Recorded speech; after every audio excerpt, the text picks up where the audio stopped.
दान करने से रुपया जाता है, लक्ष्मी नहीं। दान करने से रुपया जाता है, लक्ष्मी नहीं। घड़ी बंद करने से घड़ी बंद होती है, समय नहीं। दान करने से रुपया जाता है, लक्ष्मी नहीं। घड़ी बंद करने से घड़ी बंद होती है, समय नहीं। झूठ बोलने से, झूठ छिपाने से झूठ छिपता है, सत्य नहीं। और मुश्किल वक्त में धर्म ही सहारा होता है, दुनिया नहीं। इस सारे संसार में धर्म ही सहारा होता है, दुनिया नहीं। दुनिया का सहारा क्या लेना, तेरा एक सहारा काफी है।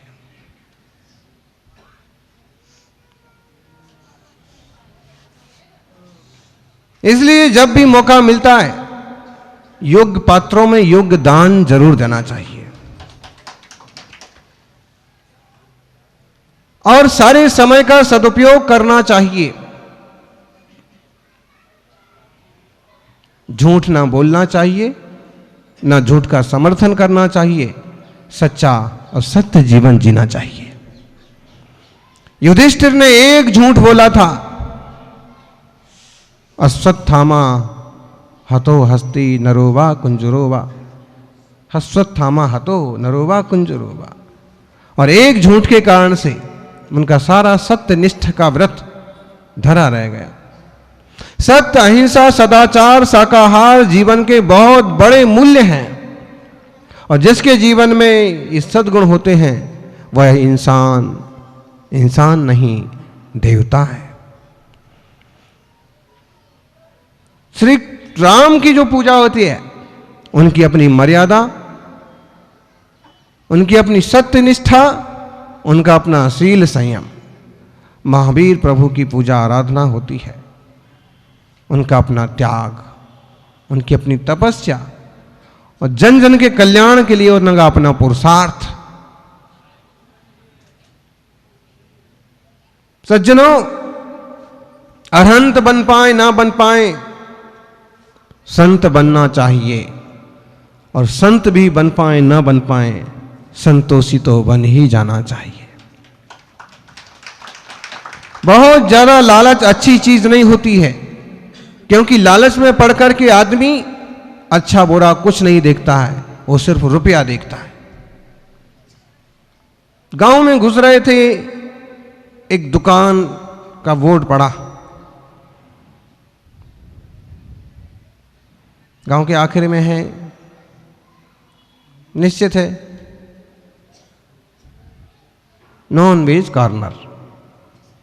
अब इस आदमी को पूछिए कि जानवरों का कत्ल करके ये कितना अमीर हो जाएगा। साग भाजी बेचने वाले भी तो आखिर अपना परिवार चला ही लेते हैं। किराने की दुकान करने वाले भी तो अपना परिवार शान से चलाते हैं। तो जीव जंतुओं के गले पर छुरी रख करके कत्ल करके कितना अमीर हो जाएगा। और जब ये उदय में आएगा, जब ये फलेगा, तो कौन बचाने आएगा।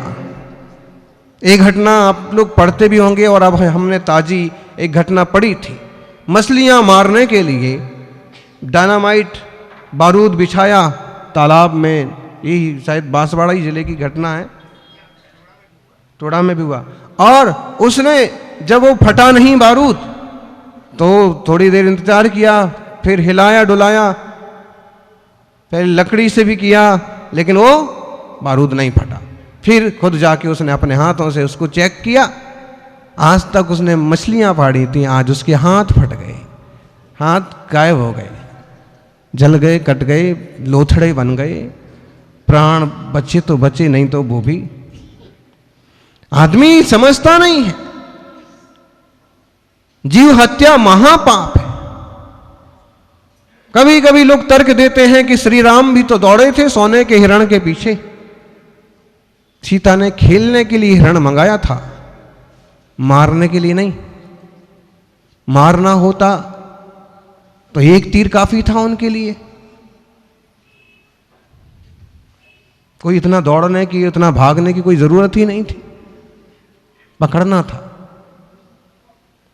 वो भी जंगल में मन बहल जाए और सुंदर सा पशु है, उसको पोसेंगे, पालेंगे, खिलाएंगे, साथ में खिलेंगे। बहुत लोग हैं गायें पालते हैं, गाय भागती है तो डंडा लेके उसके पीछे भी भागते हैं, लेकिन डंडा सिर्फ डराने के लिए होता है, वापस लाने के लिए होता है, पीटने के लिए नहीं होता है। तो लोग कैसे भी तर्क लगाते हैं और इस जीभ के पीछे अपने जीवन को भी बर्बाद करते हैं और दूसरों के जीवन को भी बर्बाद करते हैं। सज्जनों, हमारे शरीर में 5 इंद्रियां हैं, सबके शरीर में है 5 इंद्रियां हैं। कोई कोई कहते हैं कि 10 इंद्रियां हैं, कर्मेंद्रियां और भावेंद्रियां, लेकिन वास्तव में 5 ही इंद्रियां हैं। आंख है, कान है, नाक है, जीभ है, बॉडी है, स्पर्श है। इससे आप इसके माध्यम से ही सारी चीजें सूंघते हैं, चखते हैं, स्वाद लेते हैं, देखते हैं। अगर कान ना हो तो आप सुन नहीं सकते। सुन सकते बिना कान के? बिना कान के कौन कौन सुनता है? अरे भाई, बहुत जरूरी है। कान ना होते तो ऐसे शांति से बैठ करके जिनवाणी को भी नहीं सुन पाते, मुनिराज के प्रवचन भी नहीं सुन पाते। सौभाग्य है कि कान है और स्वस्थ हैं। किसी किसी के कान खराब हो जाते हैं, आप उनका हाल देख लीजिए। और जो लोग सुन नहीं पाते हैं ना, बच्चे छोटे, वो सुन नहीं पाते तो बोल भी नहीं पाते।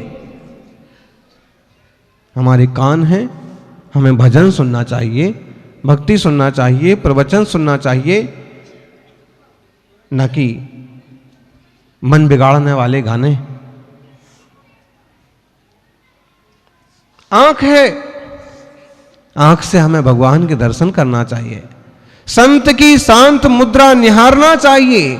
कई लोग इन दिगंबर तपस्वियों को देख करके मुंह बनाते हैं, मुंह फेर लेते हैं, आंखें ढक लेते हैं। ओहो ज्ञानी, बंद कमरे में खोटे कर्म करने में आंखें बंद नहीं होती हैं। ब्रह्मचर्य के चलते फिरते रूप को देख करके आंखें बंद हो रही हैं। इस जन्म में भी तेरी आंखें न खुलेंगी और कठोर तपस्या को देख करके भी तेरी आंखें ना खुलेंगी तो कौन से जन्म में आंखें खुलेंगी?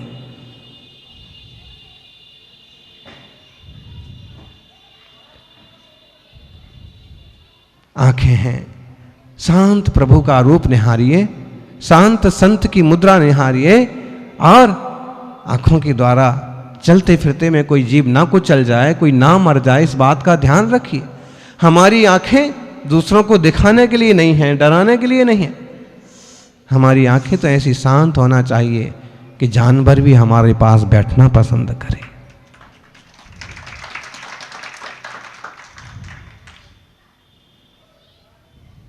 सज्जनों, कान का मंगल उपयोग है, आंखों का अत्यंत मंगल उपयोग है, नासिका का भी उपयोग है।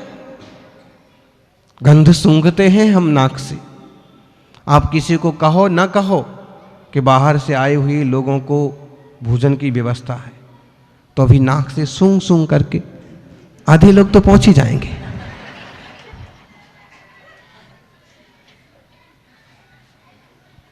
नाक का भी बड़ा काम है, लेकिन ध्यान रखना, ये नाक केवल भोजन सूंघने के लिए नहीं है और नाक केवल नाक की लड़ाई के लिए नहीं है।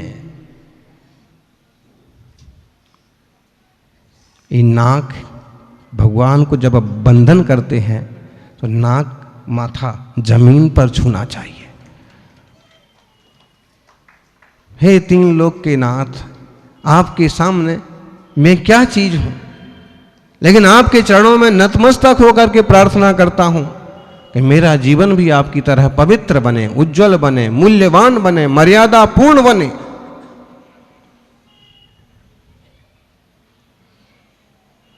जिस नाग के पीछे लोग लड़ते फिरते हैं, वो नाग मैं आपके चरणों में चढ़ाता हूं।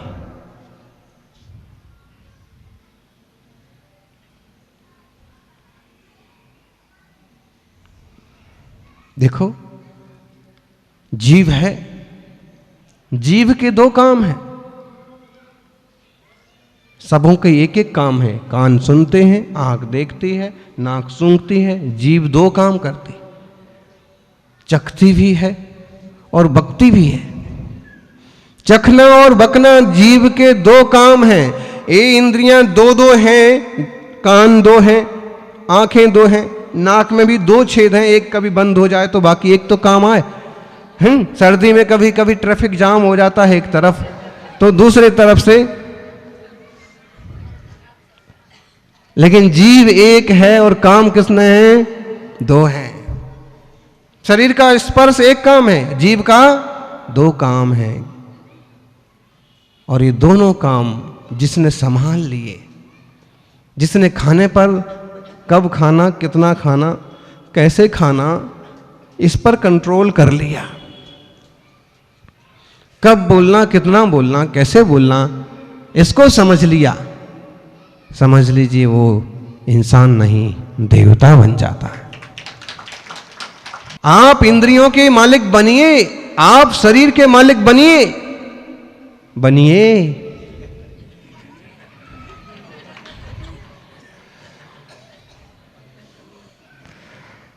आप शरीर के मालिक बनिए, इंद्रियों के मालिक बनिए, ना कि इंद्रियों के गुलाम बनिए। इंद्रियां आपकी मालिक ना बने। जैसा ऑर्डर दिया आंख ने, उसके पीछे चल दिए। जैसा ऑर्डर दिया जीभ ने, बस। आप विचार कीजिए, गुरुदेव सन्मति सागर जी महाराज ने 40 साल तक कभी शक्कर, नमक, घी, ये सारी चीजें नहीं छुई। खाना दूर की बात, शायद छुआ भी नहीं। तो क्या उनको कभी लगता नहीं होगा कि सब लोग जलेबी खा रहे तो मैं भी खाऊं? कभी उनके शिष्यों की चर्या उनके साथ हो रही है और शिष्य को कह रहे हैं कि भाई इस बच्चे को मिठाई भी दो, इसको अच्छे से, नाम बोलेंगे तो आप लोग अभी हाल फिल,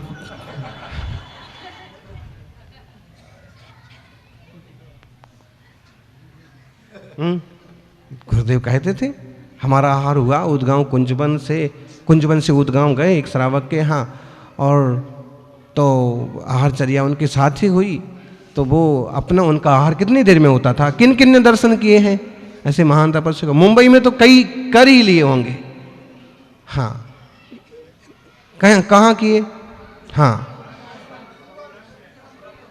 तो अच्छा, तो उनका आहार 10-15 मिनट में पूरा हो गया और वो आकर के, हम श्रवण बेलगुल की लंबी यात्रा करके उनके ही दर्शनों के लिए दौड़ के पहुंचे थे, एक तरह से बहुत लंबा तेज विहार करके।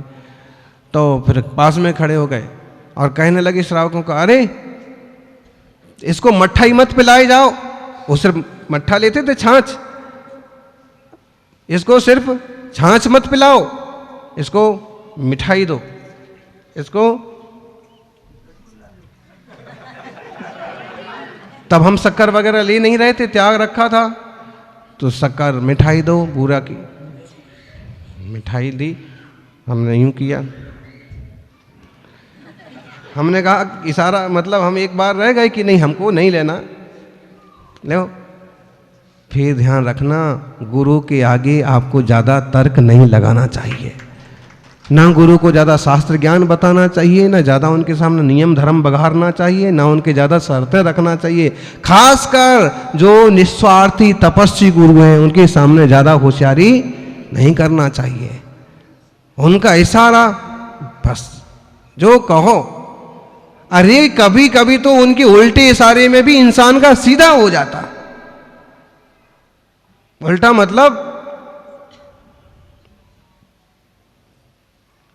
सुनते वक्त ऐसा लगेगा कि क्या आज्ञा दे रहे हैं, लेकिन आज्ञा के साथ वो पावर देंगे कि वो तुमसे काम करते जरूर बन जाएगा। इसीलिए तो गुरु को शक्ति कहा है। करता करे न कर सके गुरु करे सो होए। आप गा रहे थे ना, काफी पुराना दुआ है। कर्ता करे न कर सके, साक्षात कह दिया कि कोई कर्ता नाम का देवता भी आ जाए ना तो वो भी कर सके ना कर सके, लेकिन निस्वार्थी सहज शांत वीतरागी तपोधन अगर उनके मुंह से कुछ निकल गया कि कोई इशारा किया और झेल लिया तो समझ लो बेड़ा पार होगा ही होगा। कर्ता करे न कर सके, गुरु करे सो होए। तीन लोक सतखंड में गुरु से बड़ा ना कोई। ये पंच परिसृष्टि में 3 पद हैं गुरु के, इसलिए गुरु की आराधना, देवशास्त्र गुरु की आराधना। और उन्होंने अपनी इंद्रियों को जीता है। सज्जनों, श्रावक 5 इंद्रिय विजय नहीं कर सकते हैं, भले ना सही, लेकिन नियंत्रण तो कर सकते हैं, मर्यादा तो कर सकते हैं। जो अपने लिए सभ्यता संस्कृति के लिए नुकसानदायक है, वैसे मार्ग से क्यों चलना। रात्रि भोजन का त्याग सामूहिक रूप से बंद होना चाहिए, रहना चाहिए।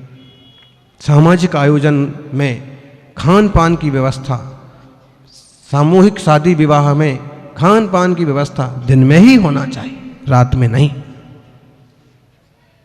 अगर कोई अपने को श्रावक कह के भी और रात में हमारे यहाँ भोजन की व्यवस्था है, शाम 6 बजे से आपके आने तक, और रात को 3 बजे आएगा वो, तुम्हारी खोपड़ी पर बाजा बजाएगा। पत्रिका में तने क्यों लिखा है? पहले ही लिखो ना, सूर्यास्त होने के पहले तक। आप अगर ये लिख रहे हैं, इसका मतलब है आप महावीर स्वामी की आज्ञा का पालन कर रहे हैं, क्योंकि जैनों का सिद्धांत है रात में नहीं खाना, रात को नहीं खाना ना खिलाना। 12 घंटे का उपवास का फल लगता है। आप ये न समझना कि केवल जैन श्रावकों में ही चलता है, कई सारे ब्राह्मण परिवारों में भी नियम चलता है। कम से कम चतुर्मास में तो अनेक लोग करते हैं। आजकल सभी एक ढर्रे पर चलने लगे, वो बात अलग है। और आपने अगर ये लिखा कि आपके आने तक आपने सीधा महावीर स्वामी के शासन बहुत बड़ा अपराध किया। आप सामूहिक रूप से समझ लीजिए उसके विरोध में खड़े हैं कि हम तो खराएंगे, खाएंगे रात। इसलिए एक बहुत अच्छे इंसान हैं आप, और दूसरों का सहयोग करना, सबसे मिलजुल कर के रहना, तरक्की करना, खासकर ये जीवन मिला है हमें आत्मशुद्धि के लिए, आत्मनिर्मलता के लिए, साधना के लिए, संयम के लिए। इस दिशा में भी जरूर कदम उठाना। जय बोलिए नेमिनाथ भगवान की।